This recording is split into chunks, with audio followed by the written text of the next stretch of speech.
चलिए दोस्तों, अब बिना देरी करते हुए कुछ इम्पोर्टेंट टेक्निकल टर्म्स देखेंगे जो कि हमें कॉन्सेप्ट्स के लिए ज़्यादा इम्पोर्टेंट रहेंगे। देखिए, ब्लॉक डायग्राम रिडक्शन में जैसे देख रहे हैं यहाँ पे इसको हम क्या करते हैं, एक इनपुट को एक रो में कन्वर्ट कर देते हैं। ये भी एक एरो में कन्वर्ट हो गई। उसके बाद देखिए यहाँ पे जैसे मान लीजिए डिफरेंशियल एक एग्जांपल लिया गया है, ठीक है। तो ऐसे देखिए, ये रहा आपका समिंग ब्लॉक। तो देखिए, इसको समिंग को जस्ट डायरेक्टली इसको कर दिया गया है, ठीक है। मान लीजिए यहाँ पे मैक्सिमम तीन जो है ली गई हैं। तो तीनों साइड से अगर कुछ हमारे पास इनपुट आ रहा है तो ये एट लास्ट रिजल्ट क्या देगा, आउटपुट क्या देगा, x plus y plus z, x plus y plus z, ठीक है। क्योंकि बीच में जब ये यहाँ पे जो साइन है ये प्लस है, ठीक है। अगर यहीं पे कहीं माइनस होता तो यहाँ पे आउटपुट में चेंज आ जाता। चलिए आगे देख लेते हैं। यहाँ पे हम कुछ टेक्निकल टर्म्स देख रहे हैं कि सिग्नल्स, सिस्टम्स। सिग्नल्स तो आप जानते हैं, सिस्टम आप जानते हैं। समिंग जंक्शन जान ही चुके हैं कि जहाँ पे काफ़ी सारे इनपुट्स का सम हो रहा हो या फिर आउटपुट जहाँ निकल रहा हो, ठीक है। तो उस जो पॉइंट होता है उसको समिंग जंक्शन बोलते हैं। आगे देख लेते हैं यहाँ पे देखिए, पिक ऑफ पॉइंट क्या होता है कि जिस पॉइंट से काफ़ी सारी ब्रांचेस निकलती रहे उसको पिक ऑफ पॉइंट बोलते हैं, ठीक है। तो ये रहा आपका पिक ऑफ पॉइंट, ठीक। यहाँ पे आप देख सकते हैं। अम, ठीक है। देखिए, ये एग्जांपल हमारे पास, जैसे मान लीजिए output is equal to A1 x1 plus A2 x2 minus 5। इसको कैसे रिप्रेजेंट करेंगे, एक्सरे जो हमारा आउटपुट है, और ये x1 हो गया, x2 हो गया, ये यहाँ पे जो है इनपुट है। तो A1 x1 को ऐसे रिप्रेजेंट करेंगे, A2 x2 हो गया, ये 5 हो गया। यहाँ पे -5 था तो यहाँ से लिए माइनस हो गया, ठीक है। तो ये तीनों अलग अलग टर्म्स होंगे, इसलिए अलग अलग ब्रांचेस से हमारा इनपुट आएगा। और सब्सिक्वेंटली हमें क्या मिल जाएगा, यहाँ पे आउटपुट मिलेगा, ठीक है। तो इसको हम लोग ऐसे रिप्रेजेंट कर सकते हैं। डिफरेंशियल के लिए हम लोग d/dt यूज़ करेंगे, और इंटीग्रल के लिए इंटीग्रल dt यूज़ करेंगे, ठीक है। जहाँ भी हमको नीड होगा। जैसे देखिए, चलिए ये तो पहले वाला ही है, एग्जाम्पल है ये चीज़। आप लोग मतलब ये जनरल चीज़ है, जनरल एक्सप्रेशन है जो हमने अभी ऊपर देखा, ठीक है। एग्जाम्पल 3 में जैसे आप मान लीजिए, आपको होमवर्क दिया गया है, इसको कैसे करेंगे। तो क्या करेंगे, A1 x1 को हम लोग उधर जो है इनपुट में लेंगे, और समय उसमें ब्लॉक में हम लोग d/dt लेंगे, ठीक है। और यहाँ पे क्या लेंगे, इंटीग्रल dt ब्लॉक में लेंगे, और x1/b उसको हम लोग इनपुट के गेन में दिखा देंगे।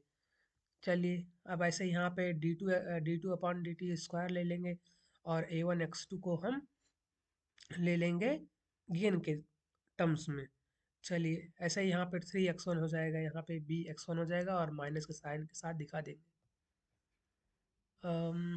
टोपोलॉजीज। चलिए, अब जो इम्पोर्टेंट टर्म्स की बात कर रहे थे वो उसमें कैस्केड आता है। तो कैस्केड का मतलब होता है सीरीज, ठीक है। तो जैसे देखिए कि कुछ ब्लॉक्स को अगर कुछ ब्लॉक्स को अगर एक ही सीरीज में रख दिया जाएगा तो उसको बोलेंगे कैस्केड, ठीक है। कैस्केड का मतलब ही सीरीज होता है। अब जैसे देखिए यहाँ पे G1 G2, मान लीजिए यहाँ पे n टर्म्स भी होंगे, Gn तक होंगे। तो ओवरऑल जो इनका ट्रांसफर फंक्शन निकल के आएगा वो क्या होगा, इन सब का प्रोडक्ट।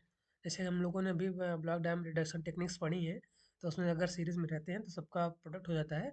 तो बस वही सेम चीज़ है, सेम चीज़, चाहे उसको सीरीज बोल दें चाहे उसको कैस्केड बोल देंगे, ठीक है।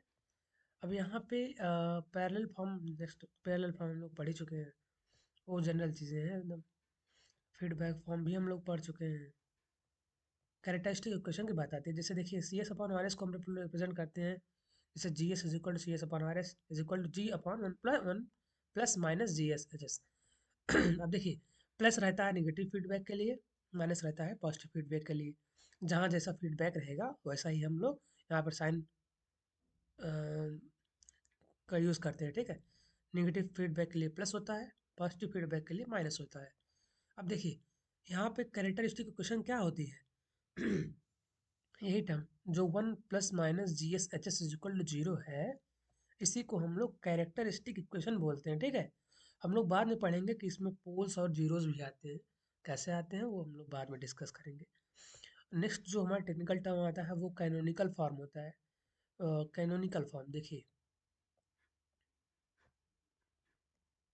हुँ, चलिए देखते हैं। जैसे देखिए, एक फीडबैक कंट्रोल सिस्टम में हमारे पास काफ़ी चीज़ होती हैं, जैसे ई हो गया, सी, जी, आर, एच, ये आप लोग समझ रहे हैं, ठीक है? ये फीडबैक, उसके बाद ये गेन, ये जो है आपका एरर, ये इनपुट, ये आउटपुट। देखिए इसमें जैसे कई चीज़ें रहती हैं, सी अपॉन आर हमने पढ़ा होगा, जी जैसे हमने पढ़ा है, G upon one plus minus G S H S.